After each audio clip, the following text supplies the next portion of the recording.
The title of this short video briefing I'm calling the Fringe click-through, and though I'm going to be talking about the Edinburgh Fringe particularly, this particular bit of advice really relates to all Fringe festivals that are fairly large.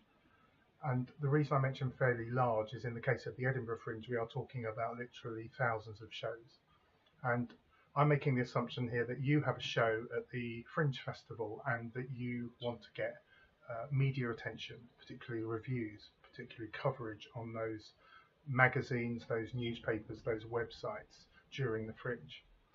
And that's not going to be easy because there's going to be far less media staff than there are shows and people putting on shows.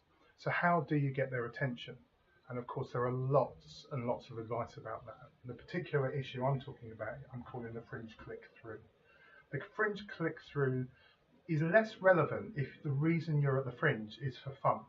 And good luck to you. If you're up for fun, then media attention isn't going to be as important to you if just putting on your show and having a good time is there. And there are people that go to the Fringe to do that. And at the other extreme, you may already have enough media attention around your show. You already have your audience sorted out, and you're lucky enough to know that you don't really need reviews of your shows at that Fringe Festival because people are already booking tickets way in advance, and that happens too.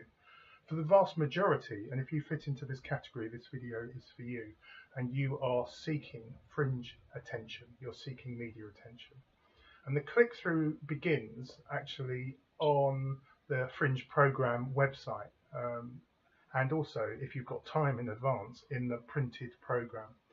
What happens there is there's an opportunity for people to find out more about your show, having read the title, having seen an image, and having seen the 50, 100, 150, 200 words that you've been allowed for your Fringe entry. And below that is the opportunity to click through to more information. And ideally, given that this is a professional Fringe festival, this is a place to showcase your work and that you're seeking further attention, that click-through needs to be to a professional-looking website. It needs to be something that is in harmony with what you've said about your show and about your company. Reviewers aren't going to come and review shows that look like they are, well, shoddy, that there's not been much energy put into the click-through to the website. Now, it surprises me, and I'm not trying to sound elitist, but it does surprise me that a lot of companies that are up, say at the Edinburgh Fringe, and wanting media attention, don't have a website at all, and there's nothing on their web entry below to click through to. Now, if that show looks interesting, and maybe it's already got some reviews, what may happen is that the media staff may, and the potential reviewers may Google you, Google the title of your show or the name of your company, and then find a website that for some reason just hasn't been included as a click-through in your program. It's crazy not to click through, have the ability to click through to find out more about your company. Now, what do they click through to? In some cases, they click through to a thrown together website that really doesn't tell them much more about the show than they can find in the program entry.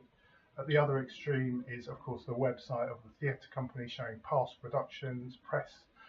There may be click through there also to video, images, and so on. And that enables the potential reviewer, for example, to find out more and to make that decision to come and review your show, because in a way the program entry has been a gateway and they've been able to go through that gate and find out a lot more about you. It has surprised me this year more than ever that there are no click-throughs to websites, and that some companies can't even be found on Google, that you Google the name of the company and it's just not there on the first 2 pages if at all. And that's part of the work that you need to do. And even say 3-4 weeks before, it's not too late to start putting out news stories and them being picked up by search engines. More than ever this year, though, there are click-throughs to the social media that many of the kind of emerging generations do go on, and that's things like Instagram. They click through to a Facebook page. Now, Facebook pages can be really well organised, and they can, I would suggest, still these days not achieve the same as well, the impressiveness, the informativeness, and the ease of access to information that a website can. But quite a lot of people have got click-throughs to a Facebook page that when the potential reviewer clicks through, they feel they're just simply not part of some conversation that's going on there between friends and family and mates back home. And quite often what is revealed on those Facebook conversations is the company isn't really serious about its work at all. and is up more for the party than for the production. So what are people clicking through to on social media, be that Facebook, Instagram or Twitter? Clicking through on Twitter to a really interesting and informative build-up that's showing who else is interested in that production, who that production is connected to via social media can be useful. So think about that click-through.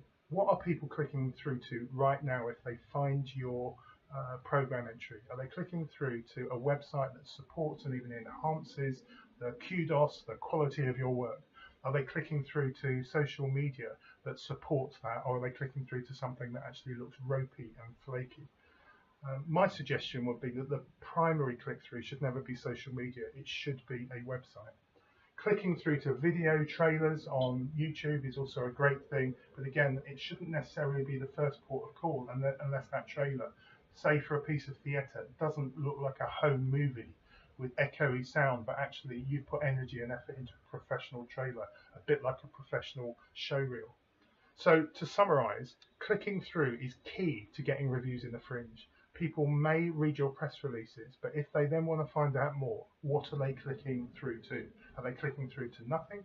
Are they clicking through to a really well-designed website? Are they clicking through to social media that is actually well-designed, well-managed as part of a proper, authentic PR campaign? Or are they clicking through to you and your mates and the party behind your show that doesn't actually set you off very well at all?